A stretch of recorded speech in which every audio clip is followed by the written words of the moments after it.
¿Cómo lleváis el confinamiento? Me presento, soy Álvaro Sánchez y soy nutricionista. Entonces lo que pretendo con esta serie de vídeos es ayudaros en la medida de lo posible a prevenir complicaciones relacionadas con la diabetes y obviamente a hacerlo mediante el control de la alimentación, que es al fin y al cabo de lo que yo sé. Entonces, sin más preámbulos, voy a empezar a hablar y vamos a empezar a hablar de conceptos básicos y de recomendaciones.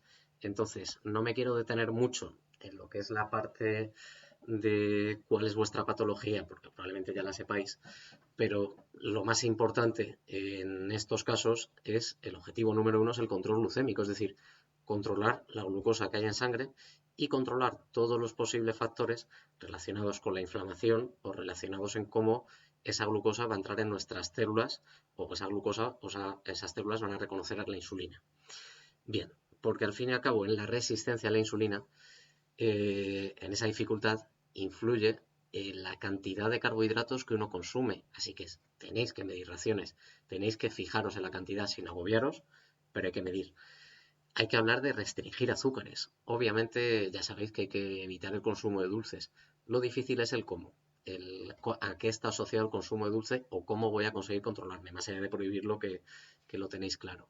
A elegir alimentos de bajo índice glucémico, es decir, elegir fundamentalmente aquellos alimentos vegetales que tienen un mayor contenido en fibra, preferir una legumbre, un pan blanco. Ordenar muy bien las tomas, y eso depende de cada caso, pero claro, en función de cómo distribuyamos el carbohidrato va a estar la glucemia en sangre más o menos estable. Y obviamente otros nutrientes que van a influir en esa resistencia a la insulina, y estoy hablando de antioxidantes, grasa insaturada, aceite de oliva, frutas, verduras, también van a influir en esta inflamación. Por supuesto, si hay un exceso de grasa abdominal, que suele ser muy común, hay que intentar reducirla. Vigilar muy bien tanto el aporte de fibra como el aporte de probióticos para la microbiota intestinal y intentar controlar o intentar hacer algo para disminuir esa posible situación de estrés, de incertidumbre que te puede generar ansiedad y que nos va a afectar este control glucémico. Y por supuesto asegurar un mínimo de ejercicio en confinamiento. Entonces, todas estas recomendaciones están enfocadas obviamente a paliar las posibles complicaciones crónicas que podáis tener y que obviamente tienen que estar controladas por vuestro médico y como veis coordinadas con un nutricionista, como es la retinopatía, nefropatía, neuropatía o la más común que es la aterosclerosis. Pero me voy a centrar más en aquella situación que es muy común y que es más fácil de controlar con una recomendación de alimentación, que es el síndrome metabólico, que no deja de ser ese puzzle en el que influye la grasa abdominal, la tensión arterial, la resistencia a la insulina y el aumento de colesterol, triglicéridos en sangre, una dislipemia. ¿Por qué? Porque al fin y al cabo se está viendo que este síndrome metabólico afecta negativamente a aquellas personas infectadas con COVID, aumentando el riesgo de mortalidad porque no deja de haber en estos casos una mayor inflamación y afecta a nuestro sistema inmunitario.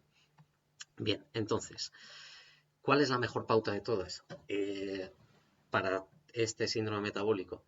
Conseguir controlar el peso, pero cuidado, para ello la dieta tiene que estar personalizada, hay que ver el caso uno por uno, más que medir calorías, hay que fijarnos en el aporte de nutrientes y sobre todo lo que tenemos que fijarnos es en asegurar una pérdida de grasa corporal y evitar la pérdida de músculo. Y ahora es mucho más importante un confinamiento porque nuestra actividad física es mucho menor. Por eso hay que asegurar un mínimo de ejercicio y hay que evitar que haya carencias de nutrientes. Y podréis pensar en la proteína, pero no solo eso, sino también hay que asegurar el carbohidrato. Ese carbohidrato, si hay una restricción muy brusca, también se va a perder músculo. Y luego lo normal es que a lo mejor incluso haya un efecto rebote. Y respecto a las pautas de nutrientes que os decía que son más importantes relacionadas con ese síndrome metabólico, hay que controlar mucho, restringir el sodio, la sal, conservas, procesados, grasas saturadas, que son todos aquellos alimentos animales, como embutidos, quesos, carnes rojas, hay que tenerlos muy controlados. Así como aumentar o asegurar el consumo de fibra. Pan integral, legumbre, frutas, como veis, alimentos que contienen carbohidratos, pero que no deben faltar en vuestra alimentación. Por mucho que incluso la glucemia esté elevada, hay que asegurar siempre un mínimo de estos alimentos porque si no, no hay fibra. Y aceite de oliva y frutos secos, que uno podrá pensar, pero es que el aporte calórico es muy alto. No pasa nada, son necesarios y son mejores si lo que queremos es reducir el riesgo cardiovascular. Por lo tanto, no restringáis mucho, al contrario, asegurar su consumo. Y luego, otros nutrientes que van a ser fundamentales es el consumo de probióticos de cara a esa microbiota intestinal, yogures, si lo queréis ver de forma más fácil, asegurar el consumo de pescado por el omega 3 y la vitamina D, que también hace un efecto en todo este combo inflamatorio, y antioxidantes, que estoy hablando de frutas, verduras, lo ideal es que sean de temporada, pero asegurarlo diariamente para que ese aporte de antioxidantes, que no solo viene bien el síndrome metabólico, también a nivel del sistema inmunitario, sea suficiente. Así que lo que os propongo para el siguiente capítulo, que esto en Netflix no os ponen deberes, pero yo sí, es que os fijéis en lo que coméis. Obviamente que hagáis una alimentación que sea saludable con estas pautas. En siguientes episodios lo que hablaremos es mucho más en detalle de estos alimentos, de cuáles son las raciones y cuál es la recomendación respecto a raciones o platos o intercambios para que lo consigáis medir bien y para que sea muy muy práctico.